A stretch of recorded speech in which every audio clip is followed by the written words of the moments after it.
A conclusão desse trabalho, tanto esforço, obreiros, tenha cuidado com o sucesso. É possível fazer projetos eficientes e eficazes para gerar receita, de fundo, dinheiro. Joás provou isso. 2 Reis, 2 Crônicas 24, todo o livro.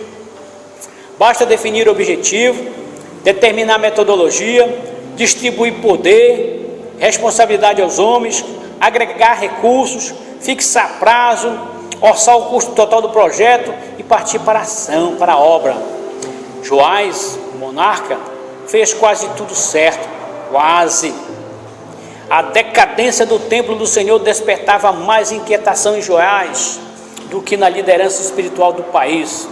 Foi o rei, e não a elite espiritual, o primeiro a indignar-se com os destroços que saturavam o santuário de Deus. Foi o rei que exigiu medidas imediatas, deu prioridade ao projeto de reconstrução, pois não queria mais escória, caliças, entulho, imundície na casa de adoração.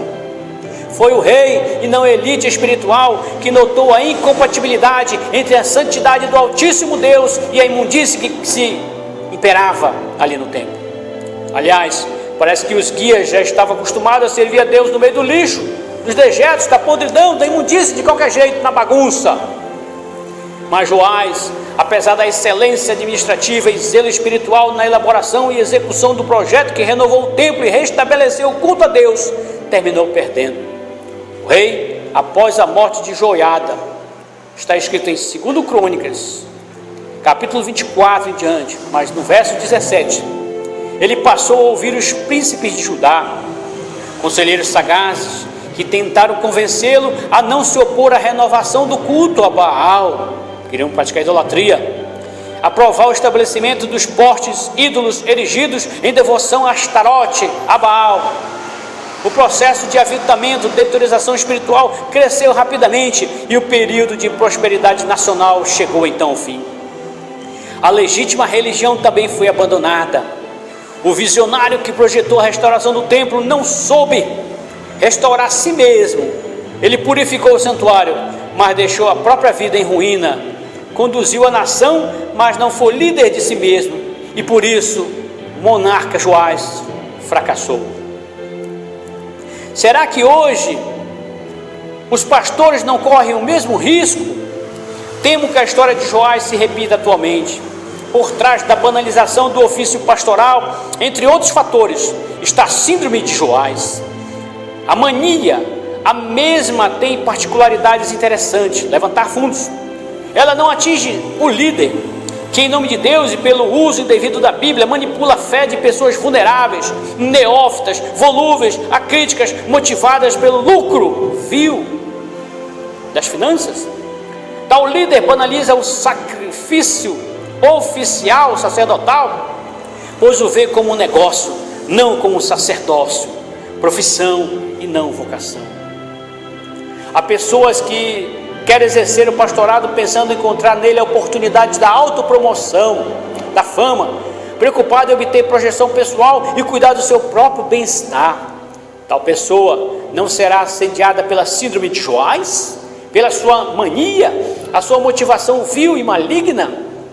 Já evidencia a ausência da espiritualidade, de preocupação com os legítimos propósitos divinos.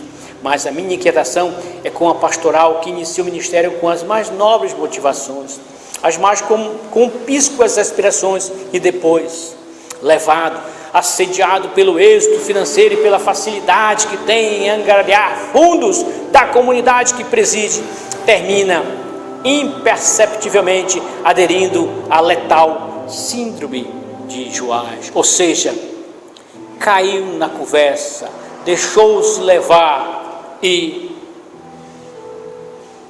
purificou o santuário, mas deixou a própria vida em ruínas, por isso fracassou.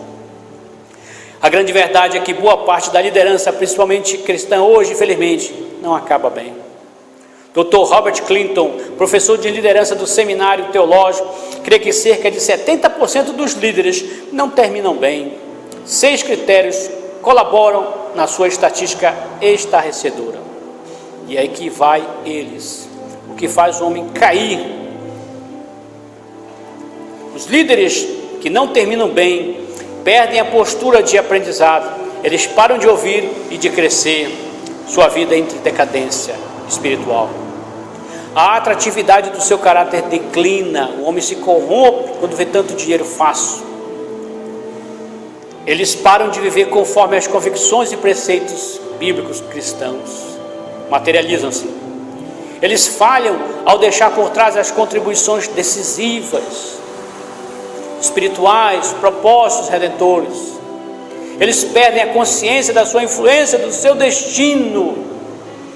Valorizam mais o dinheiro do que a própria vida espiritual e sua alma.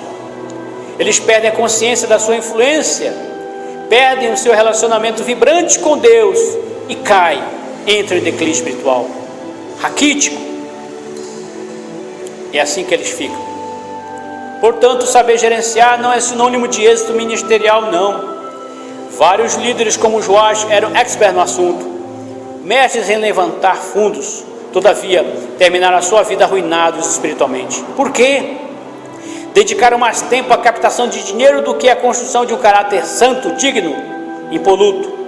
Essa combinação, muito dinheiro e pouco caráter, é potencialmente destrutiva. Charles Swindoll explicou que há dois tipos de testes na vida. Primeiro, a adversidade e a prosperidade. E na última, a integridade da pessoa é então testada. A própria igreja corre risco quando o seu dinheiro é maior do que o seu caráter.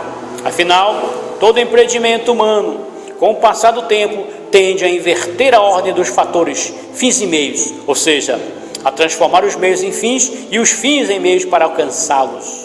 Para uma igreja cristã, essa inversão significa a morte da esperança, o esgotamento final do poder e a ruína espiritual.